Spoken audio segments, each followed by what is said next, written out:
नमस्कार आदाब, आप देख रहे हैं द जस्टिस हिंदी। खबर बरेली से, जहां आज पहुंचे समाजवादी पार्टी के वरिष्ठ नेता और पूर्व मंत्री नसीमुद्दीन सिद्दीकी। उन्होंने सरकार, चुनाव आयोग और कानून व्यवस्था पर जमकर हमला बोला। सपा कार्यालय में आयोजित प्रेस कॉन्फ्रेंस के दौरान उनके तेवर काफी तल्ख नजर आए। उन्होंने अपनी बात की शुरुआत एक शायरी से करते हुए कहा, कातिल ही मुहाफिज है, कातिल ही सिपाही है, महसूस ये होता है ये दौरे तबाही है। इसके बाद उन्होंने प्रदेश और देश की मौजूदा स्थिति पर कई सवाल खड़े किए। नसीमुद्दीन सिद्दीकी ने चुनाव आयोग की निष्पक्षता पर सवाल उठाते हुए कहा कि कई राज्यों में चुनाव के नाम पर मजाक हुआ है। उन्होंने आरोप लगाया कि भाजपा शासित राज्यों के अधिकारियों को ट्रेनिंग देकर दूसरे राज्यों में ऑब्जर्वर बनाया गया ताकि चुनाव प्रभावित किए जा सके। उन्होंने कहा कि चुनाव आयोग अब निष्पक्ष संस्था की तरह काम करता नहीं दिख रहा। साथ ही उन्होंने 95% वोटिंग वाले बूथों का जिक्र करते हुए कहा कि ऐसे मामलों में दोबारा मतदान होना चाहिए था। 2027 के विधानसभा चुनाव को लेकर भी नसीमुद्दीन सिद्दीकी ने बड़ा दावा किया। उन्होंने कहा कि समाजवादी पार्टी लगातार जनता के बीच जा रही है और अब तक प्रदेश के 50 जिलों का दौरा किया जा चुका है। उन्होंने अखिलेश यादव को पीडीए की राजनीति का जनक बताते हुए दावा किया कि 2027 में समाजवादी पार्टी की सरकार बनेगी।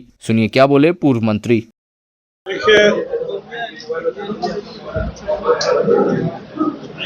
कई राज्यों के नतीजे तो ये कहते हैं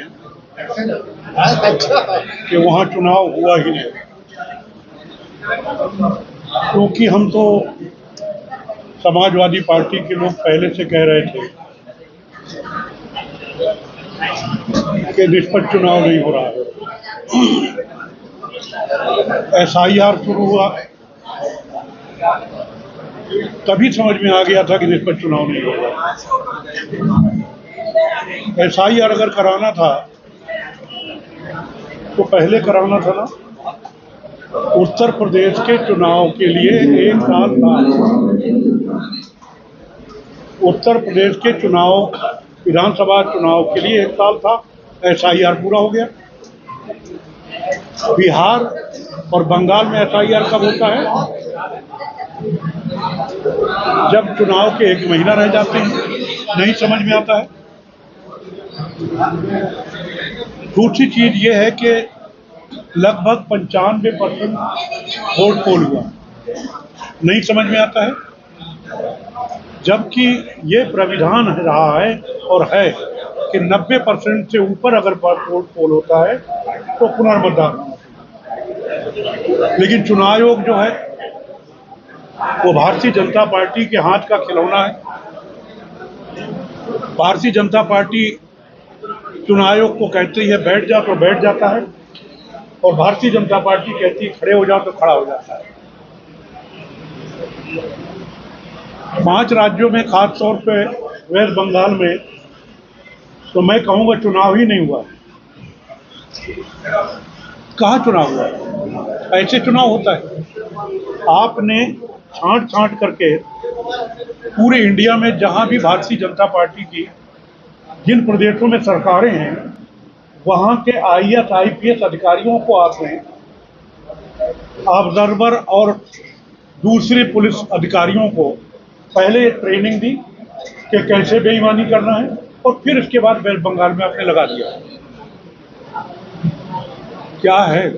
या फिर 27 में कैसे मुकाबला करेंगे? फिर आप उत्तर प्रदेश में 27 में कैसे मुकाबला करेंगे भारतीय जनता पार्टी? देखिए साहब, अंत सबका है। ये वही भारतीय जनता पार्टी है।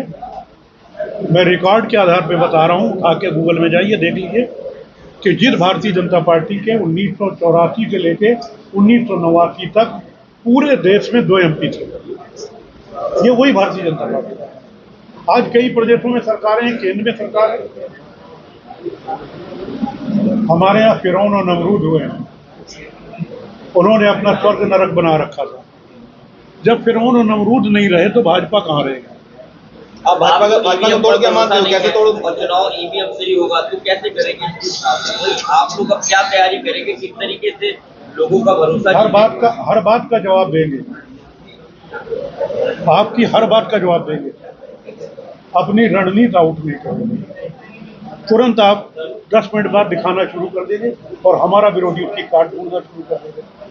तो रणनीति क्या करेंगे ये हम नहीं बताएंगे। क्या कर रहे हैं आपके सामने। हमारी पार्टी के राष्ट्रीय अध्यक्ष माननीय अखिलेश यादव जी चैन से नहीं बैठे हैं। पीडीए के जन्मदाता हैं वो। और जिस दिन से मैंने पार्टी ज्वाइन की, 15 फरवरी 2026 को मैंने महाशिवरात्रि के लिए समाजवादी पार्टी ज्वाइन की। उसके बाद मैं 3 दिन अपने घर में रहा हूं। एक दिन होली में, एक दिन रोजा अफ्तार में और एक दिन ईद में। ये 49वां जिला है, 50वां जिला है। 49वां तो शाहजहां था, ये 50वां जिला है यूपी का, जहां पर मैं 10 से 20 प्रोग्राम पीडीए के तहत करता हूं, छोटे बड़े, और मेरे जैसे बहुत से लोग लगे हैं। हम लोग सीरियस हैं, हमारे लोग सीरियस हैं, और हम पीडीए को मजबूत करके अपने राष्ट्रीय अध्यक्ष श्री अखिलेश यादव जी को 2027 में दूसरी बार मुख्यमंत्री बनाने के लिए और समाजवादी पार्टी की 5वीं बार सरकार बनाने के लिए हम सब प्रण कर रहे हैं। भारतीय जनता पार्टी बेईमान पार्टी है, फेक वोटिंग करा सब कुछ कर रही है, लेकिन आपके पास बीजेपी का तोड़ क्या? 27 में कैसे सफल होंगे आप? ये जनता है, ये जनता है। तो क्या उसके बाद फिर एक बार प्रेस वार्ता होगी कि बेईमानी हर बेईमान का जवाब जनता देगी। पीडीए का मतलब क्या है? ये प्रोग्राम जो करना है मतलब क्या है? जनता को असलियत बताना। आपको मालूम है इससे काम चल जाएगा हिंदू मुस्लिम से, उनका चल रहा है, लेकिन देश का भला नहीं हो रहा है। मंदिर मस्जिद करने से काम चल जाएगा, उनका काम चल रहा है, देश का भला नहीं हो रहा है। 27 के चुनाव को कैसे देख रहे हैं? अब या तो पूरी बात सुन लीजिए या सवाल मत कीजिए। चलिए करिए। पहले 27 को चुनाव कैसे किस रूप में देख रहे हो, कैसे जीतेंगे आप? हम जोड़ रहे हैं लोग। अब इसके बाद सेथल जाना है मुझे। सेथल से पहले 3 प्रोग्राम और हैं। सेथल में 5 प्रोग्राम है। लौट के फिर आना है, इंजीनियर नहीं साहब के यहाँ प्रोग्राम है। उसके बाद जनाब सुल्तान बेग साहब के यहाँ प्रोग्राम है। तो कैसे देखेंगे? हम चुनौती मान करके तैयारी कर रहे हैं। आज से जनगणना भी शुरू हो गई है, सबसे पहले मकानों की जनगणना। मैं इस जनगणना से सहमत नहीं। जनगणना के साथ साथ जातिवार गणना भी होना चाहिए। तो हो रही नहीं, सरकार करा रही कहाँ करा रही है? जाति की जनगणना करा रही है तो अच्छी बात। कहाँ कर कोई निर्देश है, आदेश है या जवानी जमा करते हैं? इस बार जाति है कोई आदेश किसी के पास, किसी डीएम के ऑफिस में, किसी ऑफिस में, या जो कर्मचारी अधिकारी लगाए गए हैं, कहते उज्ज्वला में हमने ये दे दिया, ये दे दिया, वैस कहाँ है? इसके बाद क्या है? महंगाई, बेरोजगारी, भ्रष्टाचार, लेकिन ये लोग चुनाव में लगता है कि कामयाब हो रहे हैं। चुनाव में हमारा जो काम है हम कर रहे हैं। आप ये जो बात कर रहे हैं ये भाजपा की बात है। ये भाजपा की बात है, सिर्फ चुनाव के लिए काम करना है। मैं यही कहना चाहता हूं। मैं आप पूरी बात सुनेंगे, आप मेरी बात सुनेंगे, क्लियर हो जाएगा। बेरोजगारी, महंगाई जो है ये केवल चुनाव के लिए। चुनाव में आप सही करो, बाकी मरते रहो। हम उसके पक्षधर नहीं हैं। हमने अगर कहा है, हमारी अगर सरकार बनेगी तो हमारी पार्टी के राष्ट्रीय अध्यक्ष जी ने कहा है कि हर महिला को 40,000 रुपए हम देंगे, चुनाव भर में देंगे। चुनाव के तुरंत बाद देंगे, जब तक हम बने रहेंगे तब तक देते रहेंगे। 300 यूनिट बिजली फ्री करेंगे। ये चुनाव के 1 महीना पहले खबर करते हैं, ये लो ये लो ये लो। आज कानून व्यवस्था नाम की कोई चीज नहीं प्रदेश में। अभी 2 हफ्ता पहले सीतापुर में एक 5 साल की दलित बेटी की 8 लोगों ने इज्जत दी।